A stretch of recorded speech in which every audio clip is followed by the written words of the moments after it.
Now that you know the top 10 steps that you want to go through in a debrief, the big question is, well, how do you tune in a way that actually creates a transformation?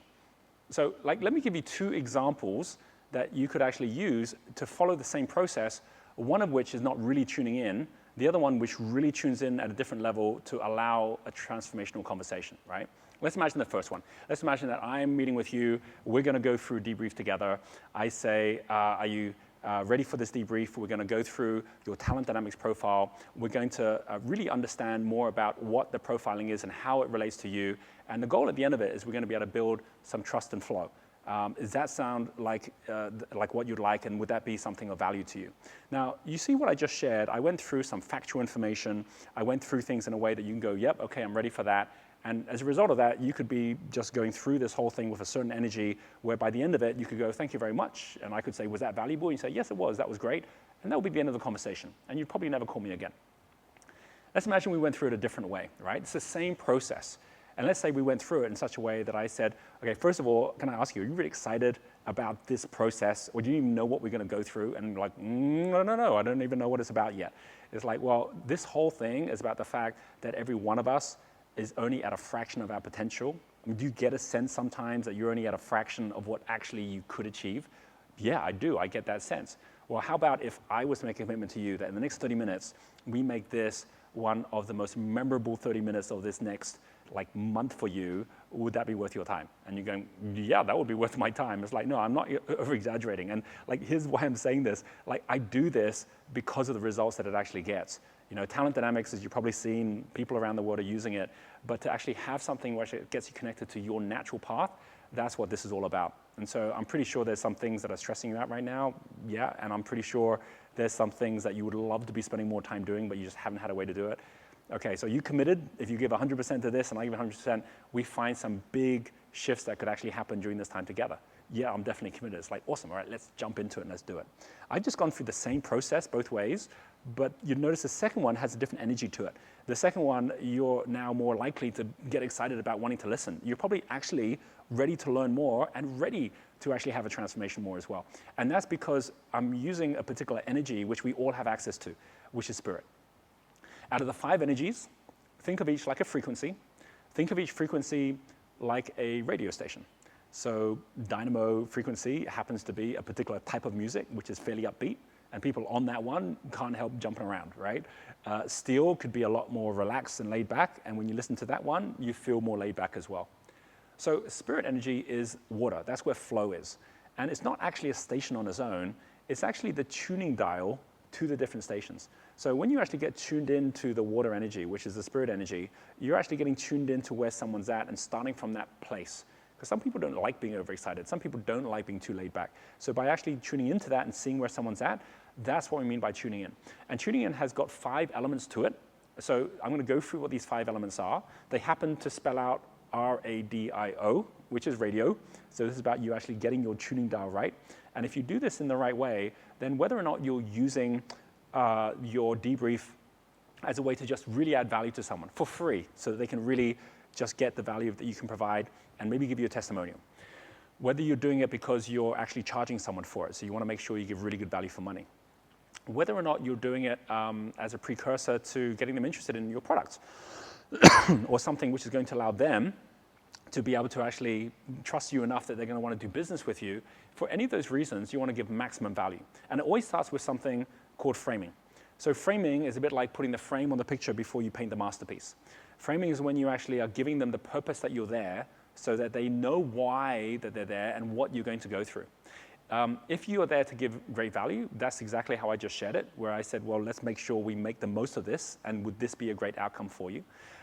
If you actually were doing it because you wanted them to get some great value and then see if they want to do more with you, frame that at the beginning. I mean, that could be on the phone call, for example, where you're saying, look, I know time is tight, and thank you so much for giving me your time. So as a result of that, like with this 30 minutes we got together, I'd love to do this. I'd love to really get focused at your talent dynamics profile to really make sure this becomes one of the best uses of time on a phone call with someone this week for you. And at the same time, if we get to the end of it and you really like what you hear, it resonates with you, I'd love to have 5 minutes at the end when I can tell you what the next steps would be, right? So you've actually done two things with that. One is you've created a frame which is allowing someone to know, like, yeah, they've got to decide, is this something of value to them? And if it is, that they're effectively willing to stay on a little longer to hear more. And secondly, you've just told them you're not going to be selling things or trying to create some kind of agenda in the time you're giving them value, which allows them to relax and just get into the conversation with you as well. So framing is really critical to just set the time frame and the intention of what you're doing and make sure that they're really on board with the same intention as you. Then we get to radio. The R in radio stands for rapport. And rapport is something that happens when not simply by you trying to tune into someone so you're at their energy level, but to the extent that when someone feels comfortable with you. Rapport is really the interesting thing about rapport is that it's an overused word. And so for a lot of us, we spend time trying to get into rapport with someone and we end up getting out of rapport because people are saying, well, what's this person trying to do here? As opposed to really having an earnest interest in somebody. You know, as that saying goes, no one cares what you think until they think that you care. So rapport is much more, it's about you feeling totally relaxed and them feeling totally relaxed as well in each other's company. And it's about you just having a really good sense as to what's important for somebody right now. You know, some ways that easily get you into rapport very quickly is when you just ask a question. It's like if we could actually have a conversation that's going to help you redesign some of your future, what would that perfect world look like for you in the future? Like a year from now, what would be one or two things you'd love to have changed, things that you might be doing that you're not doing right now, or things that are currently happening you just rather were not there anymore, so that you'd actually say, well, that would be my perfect world.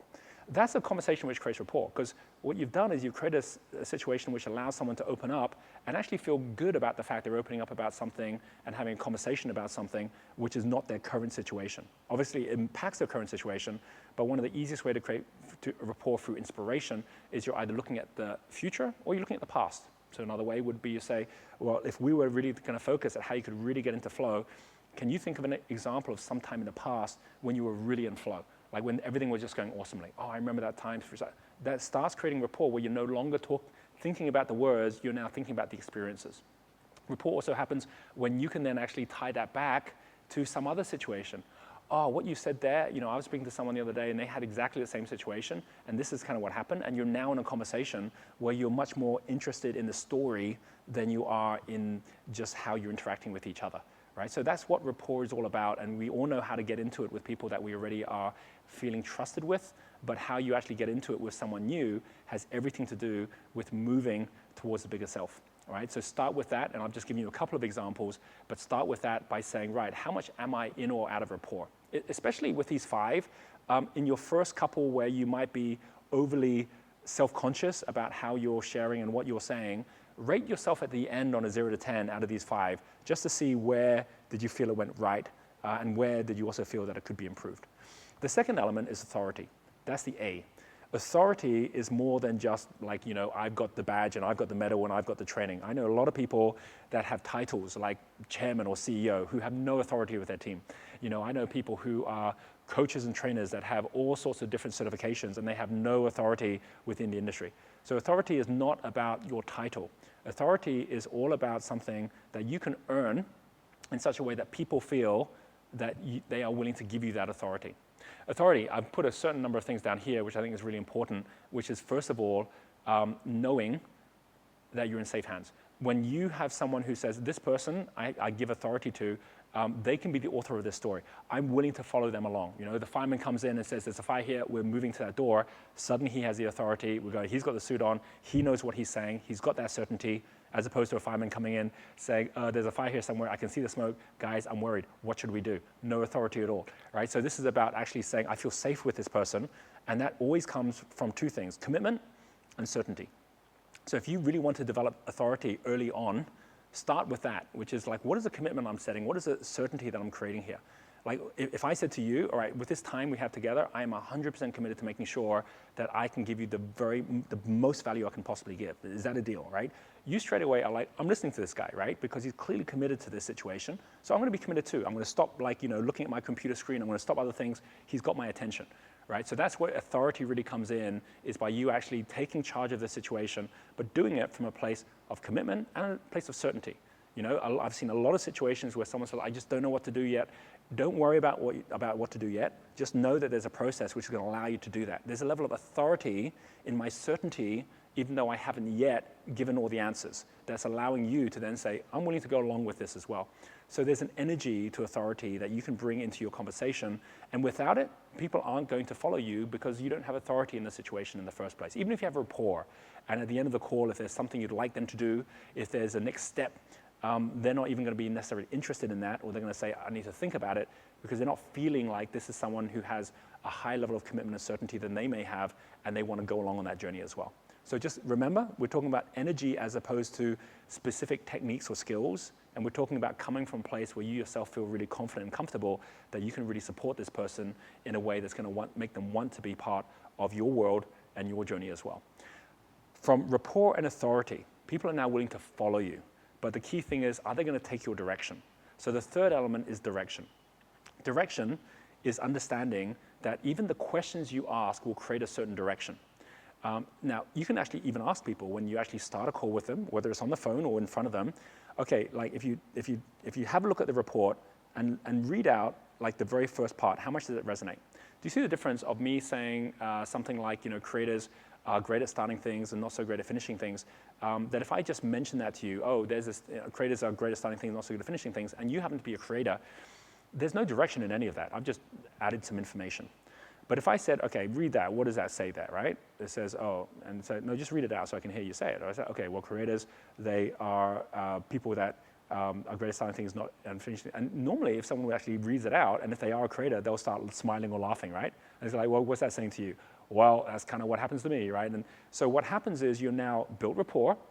You've also got enough authority that you're asking them to do certain things that they're willing to do because they're in the process. And you're now giving them direction as to what to do. Right? Now, you could actually go through some keywords, right? These are the different keywords or things. Like, ring the one that's most important to you. Like, all these strengths, which is the most important? Someone rings that, they're taking a physical action, which is a direction, which is moving their body into their thinking as well. And these different things that you are asking people to do allow them to buy into the whole concept and to really be thinking about it more than sitting back just listening to what you're saying and judging or assessing what you're saying as to whether it's real for them or not, right? So your direction is so fundamental to tuning into where someone's at, and it also is giving you information you wouldn't have otherwise. You don't know which one they're going to ring. Maybe they wouldn't even know either. But once they ring one, you go, wow, okay, so why did you ring that one? What's going on right now that's making you think that's your biggest strength or that's your biggest weakness? So these are elements that a lot of people will go through the process of a debrief, but they're not following these steps. And as a result of that, they're really missing the magic that comes from actually taking someone through a true transformation. Now, that third element, I want to add an extra bit about this whole concept of direction, which is there's three types of questions. So some of you might have heard me talk about this before. There's three types of questions, and understanding the three allow you to get to direction. The first question is something called aspirational questions. So an aspirational question can help you get rapport. I mean, an aspirational question, which is, what do you want to be 12 months from now? You know, if you were getting on stage 5 years from now, and you were getting announced for what you've achieved, what would you want the announcer to say? These are aspirational questions because you can start like letting your mind go and thinking, well, what would that be? You know, who do I want to be? But aspirational questions, like what could we do if we couldn't fail? At some point they run out. At some point, because they're often contextual based on where someone's at, if you don't have a context, they actually can be quite frustrating. So for example, you go to a teenager, what do you want to be in life? That can be very frustrating for a teenager because if they don't have context as to what's possible, then they're going to actually get frustrated by that same question that someone else might get inspired by. So there's a second type of question, which is outside of aspirational, which are contextual and divergent, which means they give you bigger answers or multiple answers. You have a second type of question, which is called the opposite of aspirational, exasperational. So exasperational questions, I see a lot of coaches and trainers use in ways that don't really help. Well, what's going wrong right now? You know what? Well, I don't know what's going wrong right now. What do you think is the biggest reason you're not in flow? Well, I don't know what's the reason I'm like. These are exasperational. It's like, geez, you're asking me questions I can't even answer. So exasperational tend to be non-contextual because there's no context to the question. They're also convergent because you're trying to get them to an answer, and no matter what you do, they can't get to an answer. You know, so what's your favorite food? Oh, I don't know. Well, sometimes it's this and sometimes it's that. So as long as you're trying to pin people down to some kind of direction, but you're doing it through exasperational questions, which ones that have no context, you end up basically annoying people and frustrating people. So what do you do instead, right? How do you get beyond that? The way you get beyond that is by knowing there's a very big difference between exasperational questions, where there's no context and you're trying to converge into an answer, and directional questions, where there is a context. It's like multiple choice. You know, it's like if I sit with somebody and I might say to somebody, okay, so what do you think is the biggest thing frustrating you? I don't know, there's lots of things frustrating me.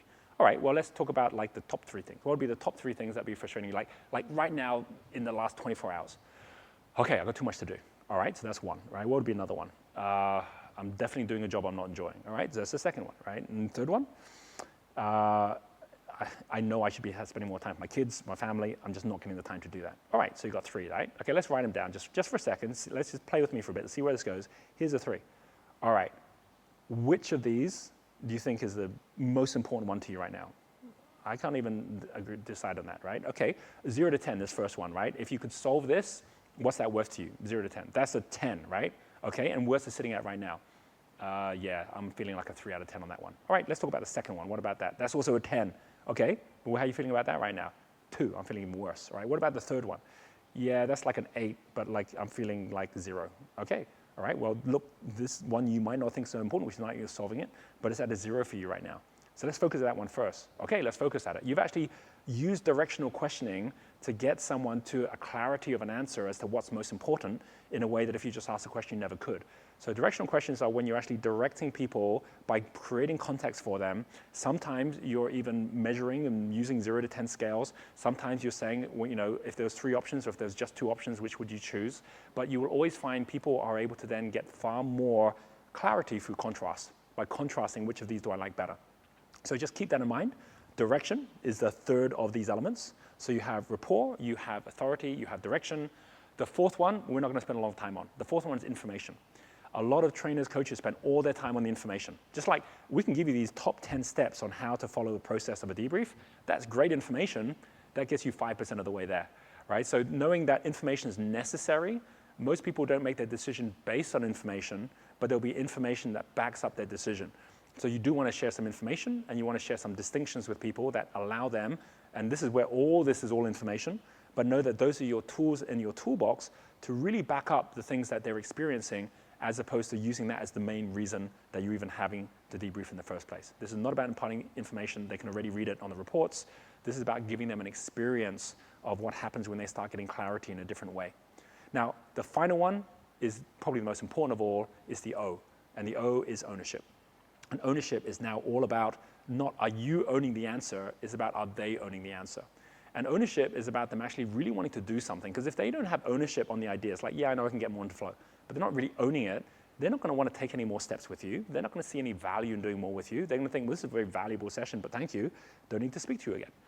So ownership is about really having the time to emotionally connect with someone and the consequences of following an action and not following an action. So for example, you know, just on the same example I gave, if someone says, no, actually spending more time with my family is the most important thing. It's like, okay, well, let's just talk about that for a moment, right? Because we could finish this call and you can have it intellectually, but that's different from actually having an action. So let me ask you a question.